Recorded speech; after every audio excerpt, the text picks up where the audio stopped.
La diffusion vient de démarrer. Tous les participants sont en mode écoute seul.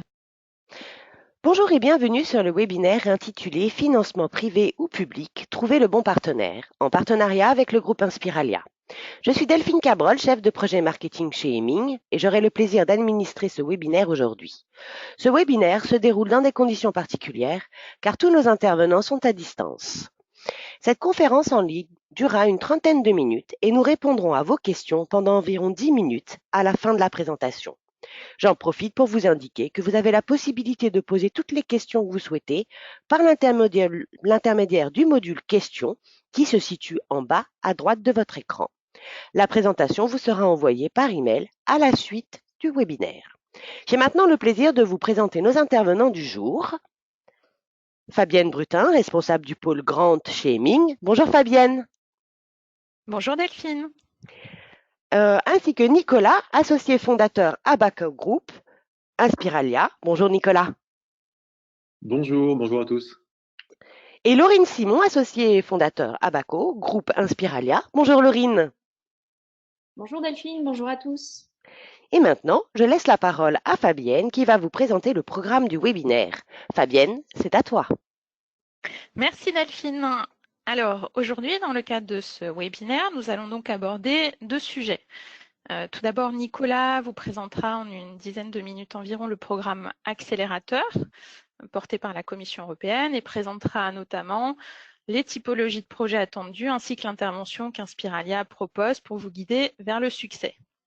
Et ensuite, Laurine prendra la main pour vous donner un aperçu en une dizaine de minutes également, un aperçu donc de la plateforme Greca, dont le but est de faciliter la levée de fonds auprès d'investisseurs privés en mettant en relation porteurs de projets et investisseurs.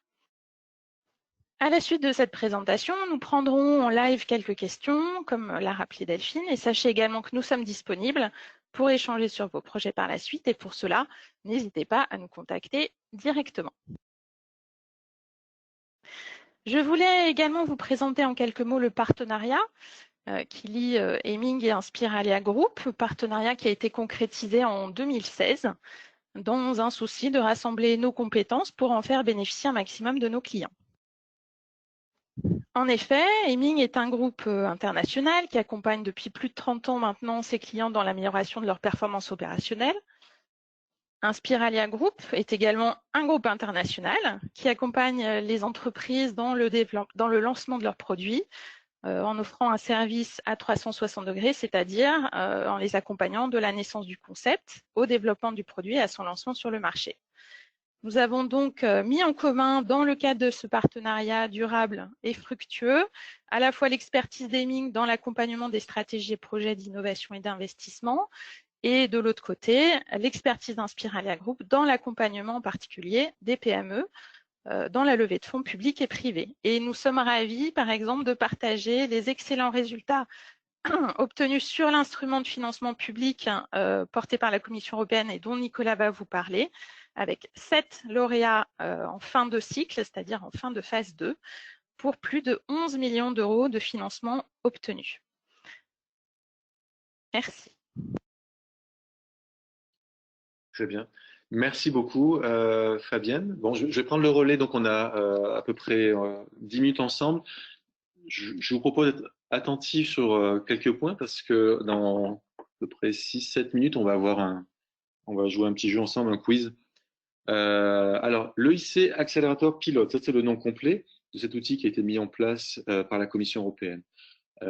Fabien, si tu veux passer, parfait. En fait, cet outil a été officiellement mis en place en octobre 2019, donc ça fait moins d'1 an maintenant. Il est le successeur de l'instrument PME phase 2, dont peut-être certains d'entre vous ont déjà entendu parler. C'est un grand outil de financement. Donc sur cette slide, on a en fait justement l'historique de l'instrument PME et puis le passage de relais accélérateur qui reste en fait géré par les mêmes personnes, mais la Commission a souhaité en octobre 2019 apporter des modifications. Je vais revenir dessus dans un instant. Ce qui est intéressant sont 2 points ici. Le premier, c'est que l'accélérateur bénéficie en fait d'un historique depuis 2014 et d'un financement qui finalement est en croissance constante. est forte sur ces années. Donc, ça veut dire que la Commission européenne estime que c'est un outil dans lequel elle continue d'investir. On va atteindre 800 millions d'euros distribués cette année aux PME innovantes dans toute l'Europe, sachant qu'on était parti à peu près 240 millions d'euros au tout début de cet outil. Il faut voir, enfin, ça peut paraître évident, mais pour la Commission européenne, c'était une innovation à la base, en 2014, d'accompagner des entreprises sur ce type-là de financement. Donc, le fait qu'elle le valide, c'est quelque chose de fort. Et ce que je voulais voir avec vous là-dessus, vous le dire, c'est que on sait que l'année prochaine sera mis en place l'accélérateur, sans le mot pilote derrière, et que les budgets, on estime qu'à peu près 3 milliards d'euros ont été dépensés là, sur les dernières années, et les budgets vont passer à peu près à 10 milliards d'euros sur la prochaine période. Donc, c'est quelque chose qui va être pérennisé et encore plus renforcé comme ce type de soutien direct. Deuxième point, c'est le fait qu'aucune thématique ne soit nécessaire. C'est une des innovations de cet outil, c'est que on connaît beaucoup la Commission européenne pour des appels d'offres demandant de répondre à une question précise. Une illustration, je souhaite un vaccin pour mettons, le coronavirus. Voilà, ça c'est descendant. Là, la Commission a mis en place quelque chose qu'elle appelle d'ascendant, bottom-up, qui fait que tous les projets sont évalués de la même manière. Il n'y a pas de thématique. Il y a ce qu'on appelle des mots-clés qui permettent d'identifier les projets. Alors, sur la diapo suivante, on va pouvoir rentrer sur, c'est un aperçu sur les lauréats, en fait, notamment d'Inspiralia. Enfin, là, c'est que Inspiralia. Donc, on a pour 400 projets phase 1, donc pour ceux qui connaissent l'instrument PME, c'est assez énorme. Et sur l'accélérateur phase 2, plus de 150 projets, donc je parle de projets financés, en fait, hein, donc lauréats, pour plus de 180, on doit approcher les 200 millions maintenant avec les derniers lauréats. Tous les secteurs sont représentés, hein, l'énergie, transport, l'aérospatial, beaucoup de projets dans la santé, dans la technologie d'information, l'industrie, c'est extrêmement large. Sur la diapo suivante, on va passer 2 minutes, en fait, parce que c'est important, il y a des choses, là-dessus vous allez avoir l'essentiel, en fait. S'il fallait résumer, on aurait tout. L'essentiel, en tout cas, peut-être pas tout. Ce qui est très important, c'est de commencer. Qu'est-ce que veut financer la Commission européenne? C'est le fait des activités les plus proches possibles du marché. Donc, pour cela, la Commission utilise une échelle. Alors, je ne sais pas si vous la connaissez, mais c'est l'échelle TRL, vous voyez en haut à gauche, hein, Technology Readiness Level. C'est issu du monde de l'aéronautique qui permet d'identifier un projet selon sa maturité. 0, c'est une idée. Et 9, c'est un produit qui est prêt à être commercialisé. Donc, plus on augmente dans les chiffres, plus on est proche du marché. Ce que veut financer, c'est à partir du TRL 6 inclus. Donc, c'est le fait à partir du moment où j'ai un prototype de mon système qui va intéresser la Commission. Elle va pouvoir financer ce prototypage. Donc, idéalement, il faut que vous ayez, pour candidater à l'accélérateur, déjà une première version, un petit prototype qui peut fonctionner plus ou moins bien, mais c'est nécessaire. Il faut qu'on soit allé au-delà juste de l'idée. Deuxième point très important pour la Commission, c'est c'est une approche qui est assez équilibrée entre la technologie et le marché. Elle veut que, à terme, les lauréats aient un produit sur le marché, le commercialisent, fassent donc du chiffre d'affaires, créent de l'emploi en Europe. Et donc, elle souhaite que les projets soient avec une adoption rapide par le marché. Idéalement, créer un nouveau marché, hein, c'est le concept de disruption, qui finalement vient plutôt pour dire si vous avez une innovation incrémentale qui est juste, je sais pas, de rendre un peu plus rapide ou un peu moins cher votre projet, c'est pas suffisant. Il faut que ce soit quand même, il y ait des barrières techniques à soulever pour que ce soit intéressant pour la Commission. Nouveauté de l'accélérateur, un unique bénéficiaire. Donc ça veut dire que c'est la PME toute seule qui reçoit l'argent de la Commission, qui ensuite peut le distribuer à ses sous-traitants, mais c'est toute seule qu'elle est lauréat. Il n'y a pas besoin de faire de consortium. Et les startups sont bienvenues dans ce mécanisme-là, pas uniquement, mais c'est jusqu'à 250 personnes, en fait, la taille maximum des entreprises est 50 millions de chiffre d'affaires, donc PME au sens communautaire. Et c'est une sélection en 2 étapes. On soumet un dossier papier qui est évalué par des évaluateurs à distance. Et puis ensuite, si on est sélectionné, on va pouvoir faire un grand oral devant un nouveau panel de jury pour la sélection finale. La subvention, très important, c'est plafonné à 2,5 millions d'euros et ça va de 500 000 à 2,5 millions.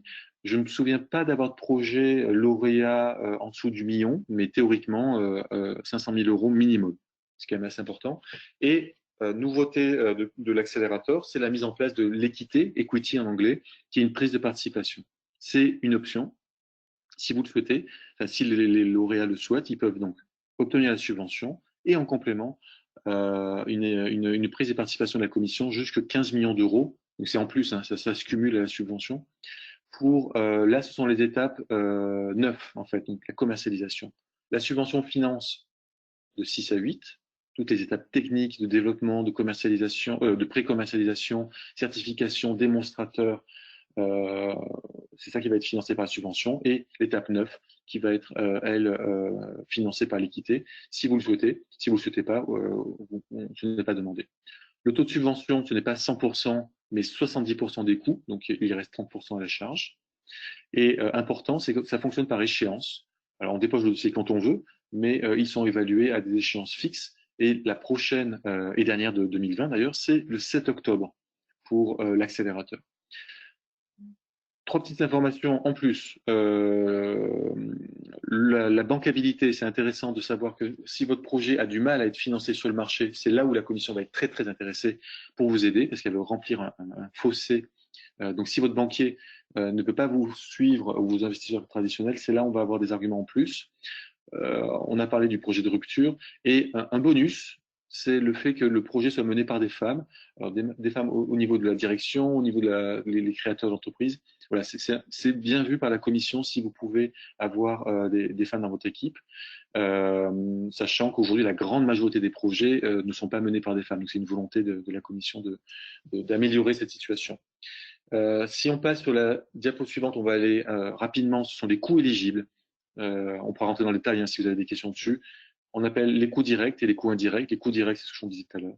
Tous les équipements que vous pourriez acquérir, le matériel, les consommables, mais également les coûts de voyage que vous pourriez avoir. J'ai parlé de la certification également. Tous ces coûts-là sont couverts par l'accélérateur. Les équipements acquis, c'est l'amortissement sur la période du projet, classiquement. Les coûts indirects, ça veut dire que la commission vous rajoute en fait une subvention supplémentaire, en plus des 70%. Et vous pouvez également avoir des sous-traitants.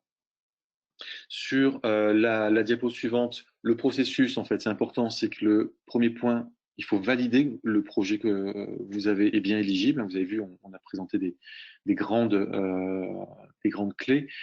On va regarder la technologie, ce qu'on appelle l'excellence. On va regarder l'impact, qui est le marché visé, sa dynamique, sa croissance. Et on va regarder également l'équipe derrière. Ce sont les critères clés.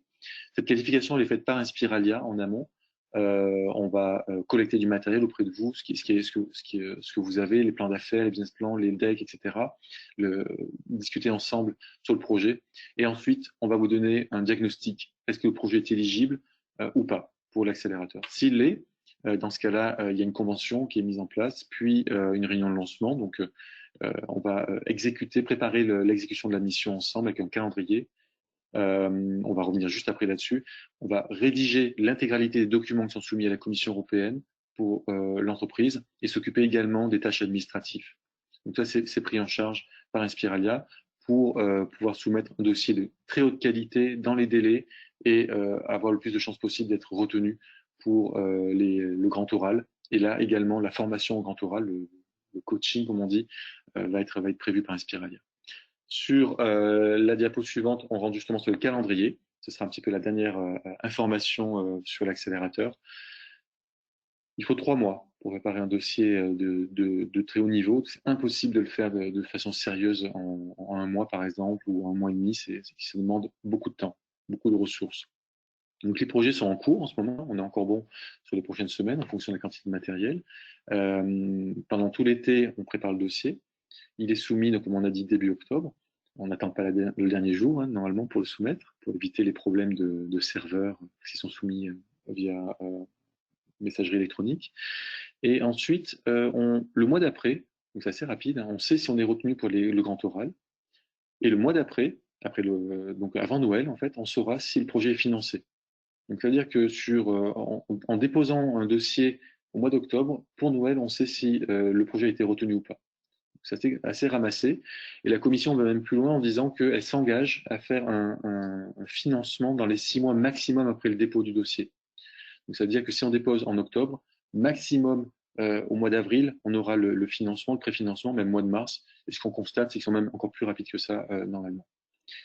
Donc là, vous avez des détails qui vous précisent. Si on est lauréat de la subvention, ben, très bien, on signe l'accord de subvention. Si on a demandé l'equity, eh bien, il faut se mettre d'accord sur une valorisation de l'entreprise.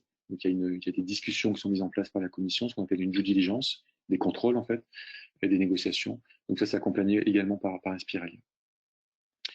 Maintenant, on va prendre quelques minutes pour le quiz sur la partie suivante.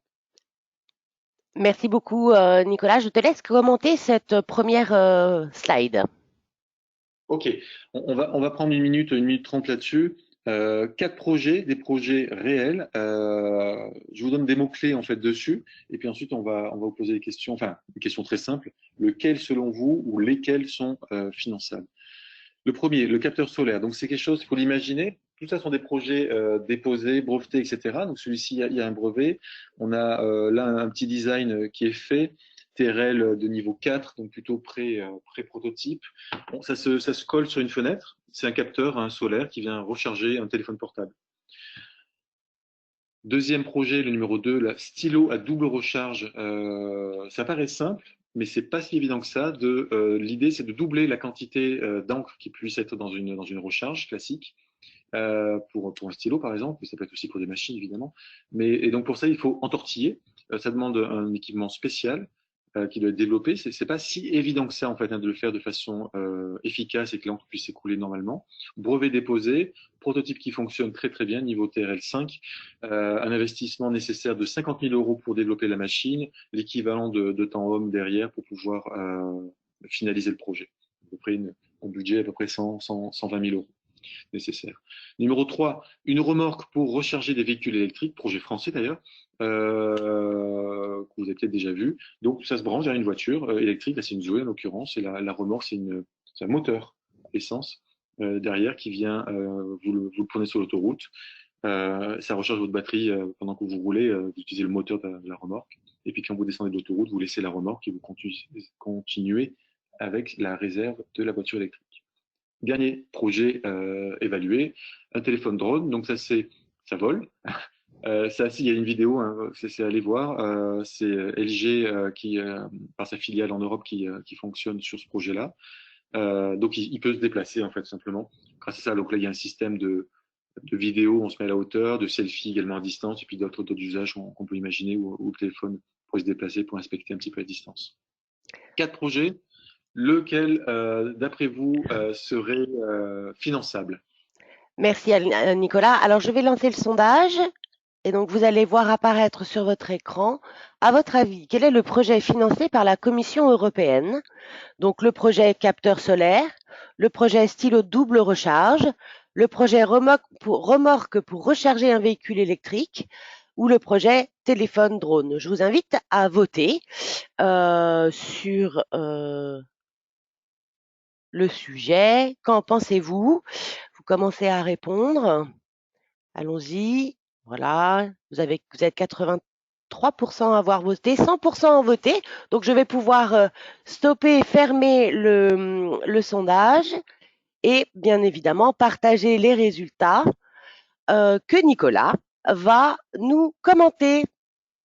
Très bien. Bon, qu'est-ce qu'on remarque? C'est à peu près égal sur les 2 premiers. Donc, le stylo double recharge arrive à égalité avec la remorque et un peu moins de votes sur le capteur solaire et le téléphone drone.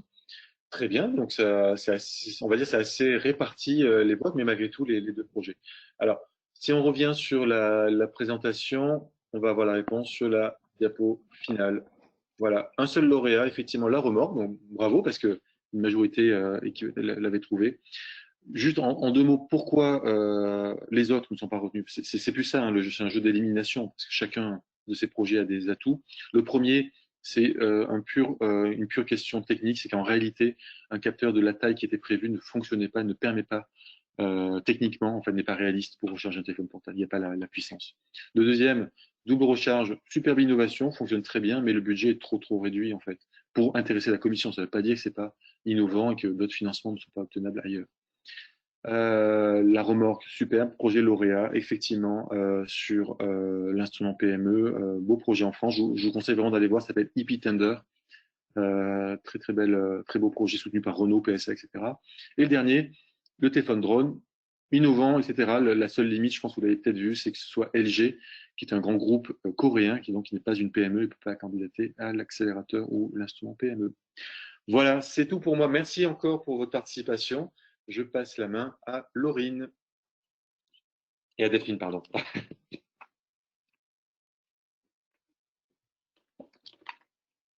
Merci Nicolas.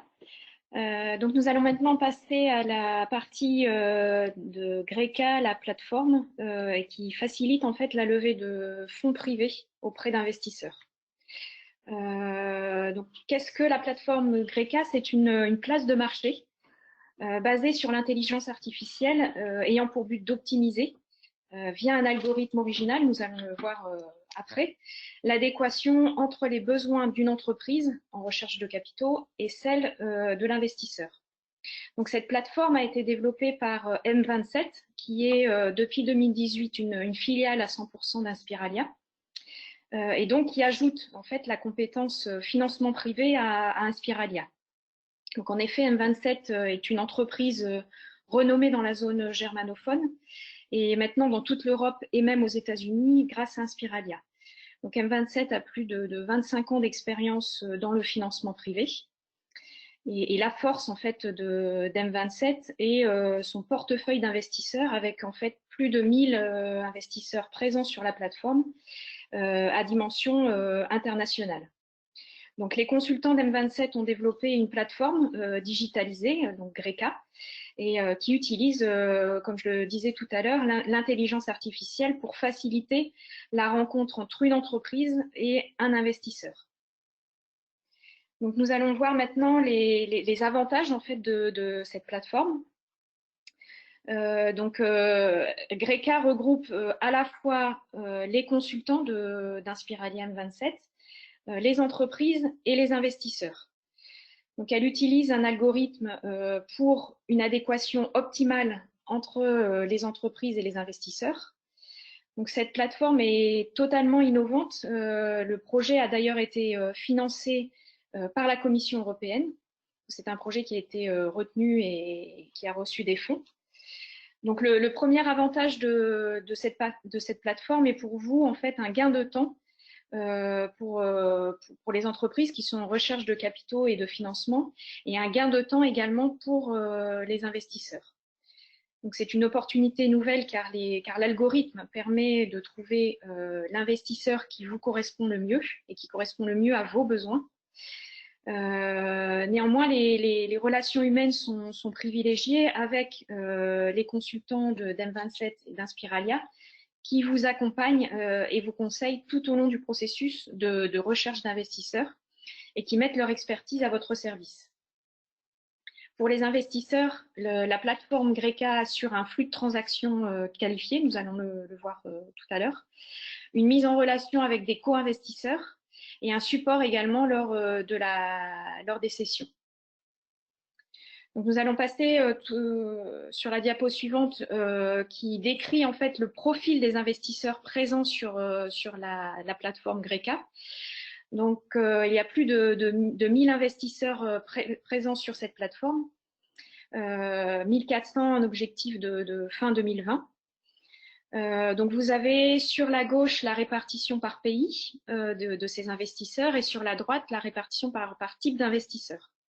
Donc la plateforme regroupe différentes catégories d'investisseurs.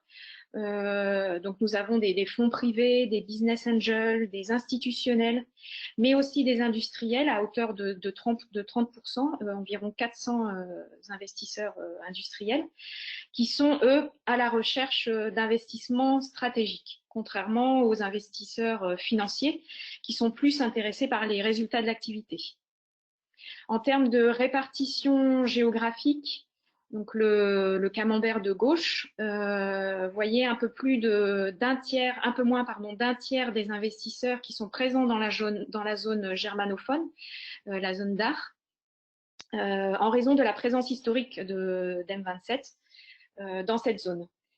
Mais cette zone d'influence s'est étendue à l'Espagne, à l'Italie et à la France, avec plus de 200 investisseurs, avec l'aide d'Inspiralia.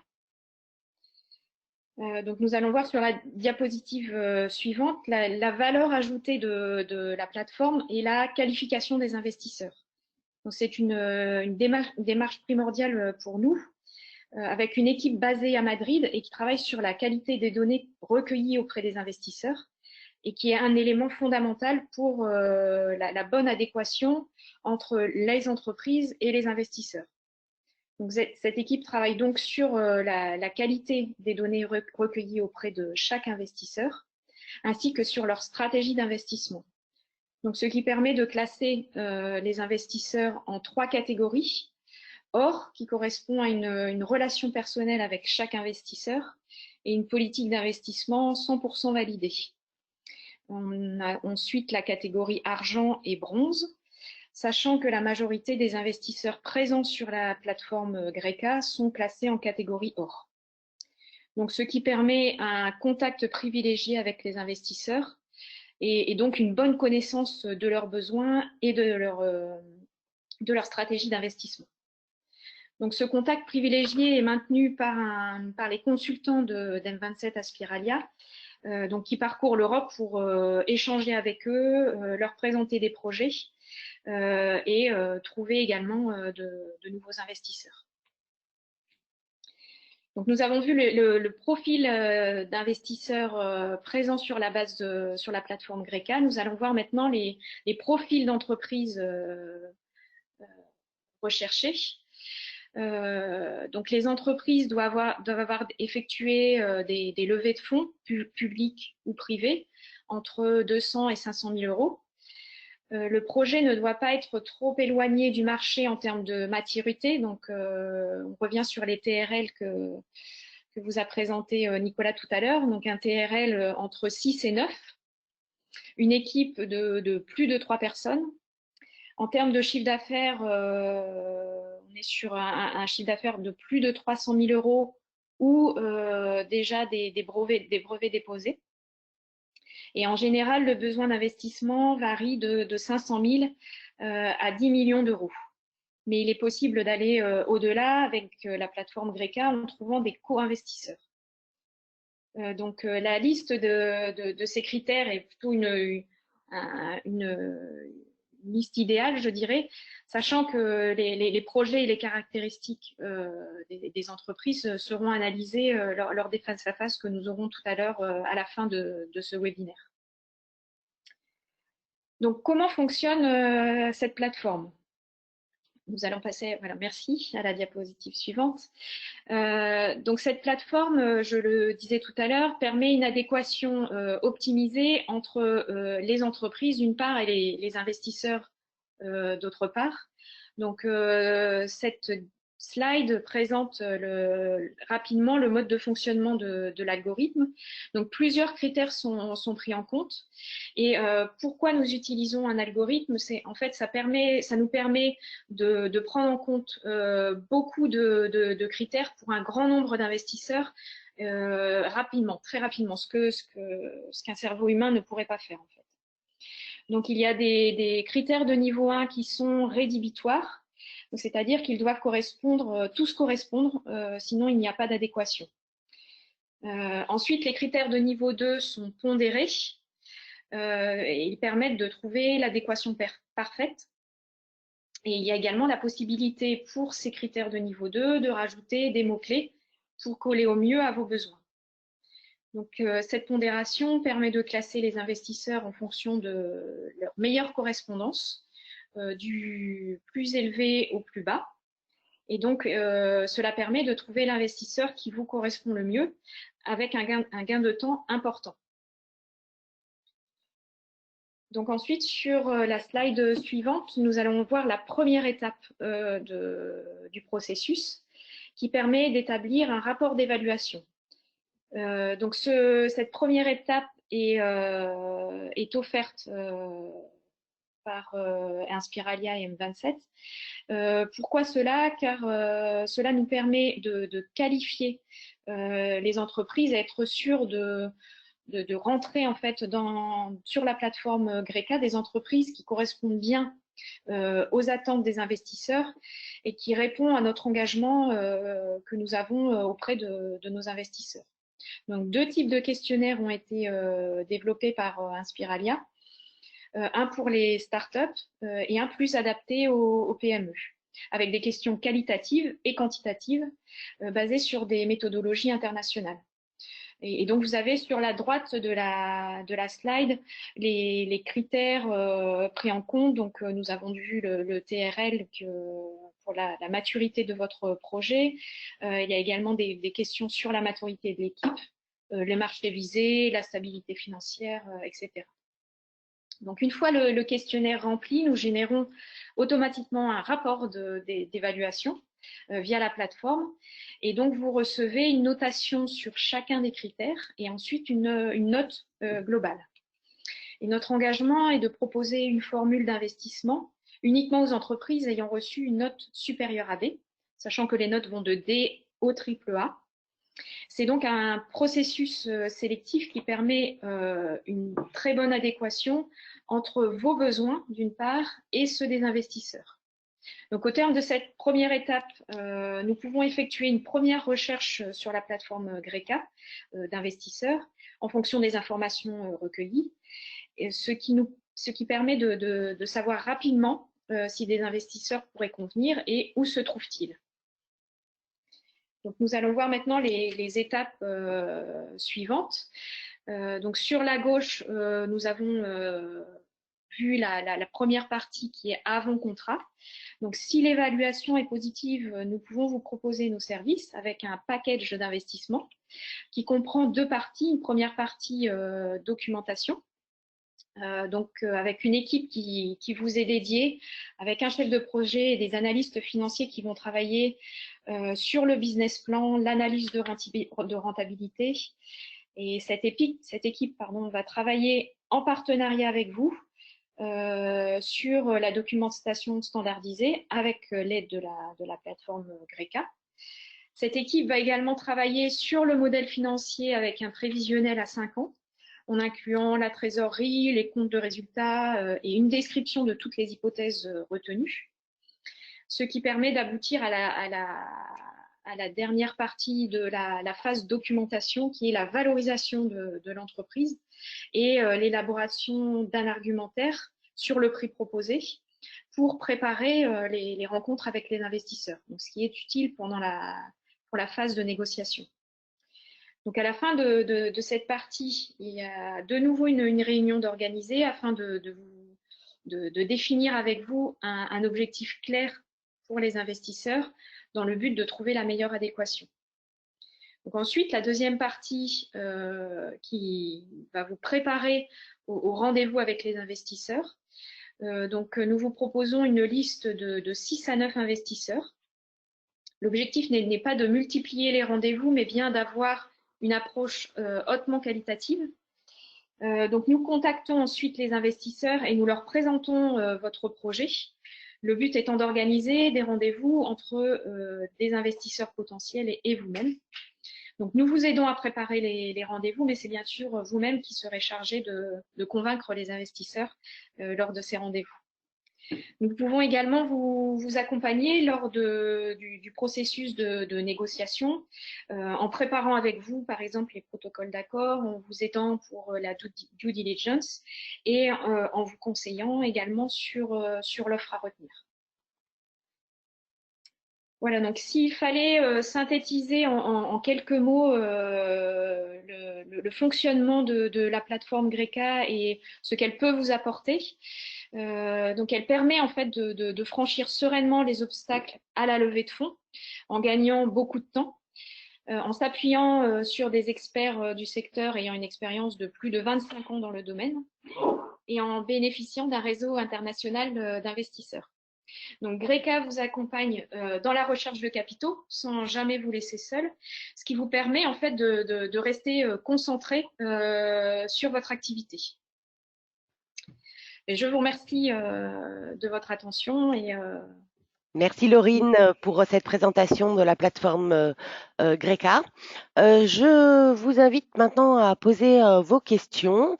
Je regarde si vous avez déjà des questions qui ont été posées. Oui, il y en a une première qui a été posée qui concerne plus tout ce qui est le programme européen accélérateur. Je pense qu'elle est pour Nicolas, cette question. Est-ce que tous les projets financés par la Commission européenne sont supportés par des experts comme vous?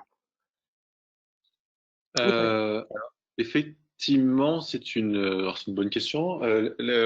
C'est difficile de savoir en fait quelle est la proportion exacte. Ce qui est sûr et ce qui est dit en fait par les évaluateurs, c'est qu'ils se rendent compte que la qualité a augmenté au fil du temps et que aujourd'hui probablement l'essentiel effectivement des projets financés sont accompagnés. C'est tout simplement une compétition où les très bons projets vont pas être financés, ce sont que les meilleurs en fait. Et pour être les meilleurs, il faut pouvoir un peu comme préparer un examen en fait. Un accompagnement va pouvoir aider à améliorer sur les derniers dixièmes de points qui permettent de faire la différence. Donc en résumé, c'est difficile de savoir, mais a priori, c'est une grande partie, oui, qui est accompagnée. Merci Nicolas. J'ai une deuxième question qui arrive sur le module questions, qui va plutôt concerner la plateforme Greca. Je suis en contact avec des investisseurs localement. Est-il possible de passer par la plateforme sans interférer sur ces premiers échanges? Laurine, je pense que tu peux répondre à cette question. Oui, oui, merci Delphine et merci pour la question. Donc effectivement, en fait, la plateforme permet d'exclure en fait des investisseurs que vous connaissez déjà. Et pour se concentrer en fait sur des investisseurs au niveau national et international. Comme je vous l'ai présenté tout à l'heure, voilà, on peut se centrer sur une zone en particulier, exclure d'autres zones. Donc effectivement, c'est possible avec la plateforme d'orienter par zone géographique et d'exclure certaines zones. Merci Laurine. Et j'ai une troisième question qui arrive sur le module, qui est encore pour toi Laurine, puisque on parle encore de la plateforme Greca. Lever des fonds demande des contacts et des relations humaines permanents. Comment gérez-vous cet aspect?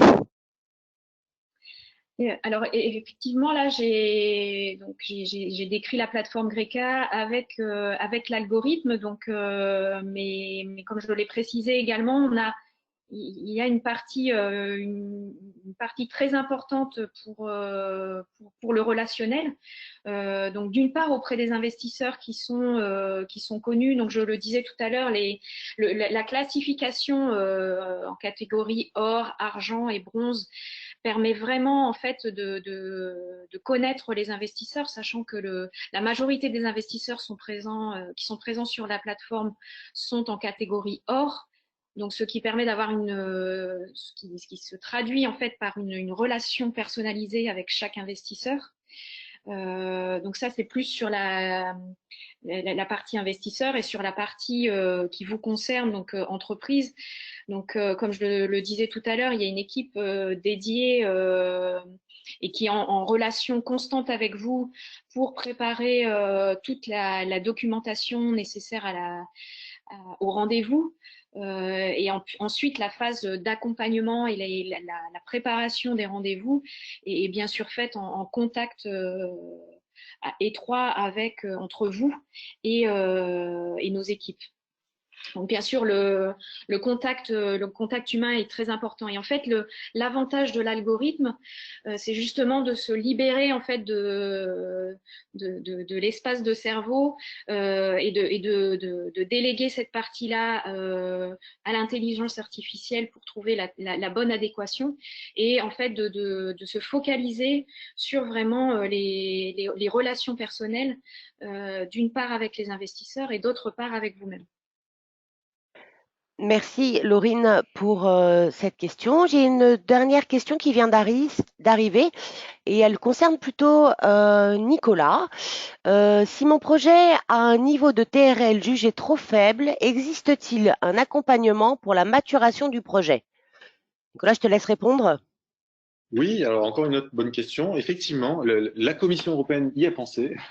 En fait, on a parlé d'un outil qui s'appelle l'accélérateur, qui vient financer les étapes plutôt proches du marché. Mais la Commission européenne est très connue pour les phases amont et elle a mis en place également un financement qui est pour les niveaux TRL inférieurs, qui va même de l'idée. Vous avez une idée en fait, et idéalement, il faut travailler avec des académiques, hein, des universitaires, des laboratoires qui ont des très bons niveaux de recherche. Et là, il va falloir monter un consortium dans ce cas-là, le plus souvent.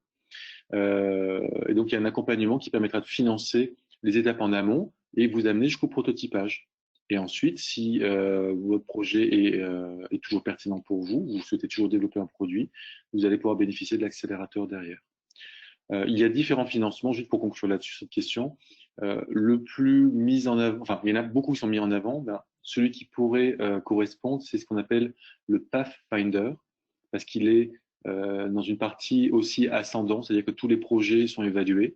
Pas besoin de répondre à un appel d'offres spécifique. Ils sont open, il appelle ça, c'est le Pathfinder Open. Vous pouvez chercher sur Internet, vous trouverez des éléments. Et là, il faut quand même monter un consortium où les académiques ont une grande place, mais les industriels, comme on dit, les startups, les PME, ont tout leur rôle à jouer dans le groupement. Merci Nicolas pour ta réponse. J'ai une dernière question qui, elle, est plus plutôt portée vers Greca. Faut-il obligatoirement être une PME pour s'inscrire sur Greca? Oui. C'est plutôt recommandé, oui. D'accord, impeccable. Merci pour ta réponse. Je vais donc maintenant clôturer le webinaire puisque nous n'avons plus de questions posées.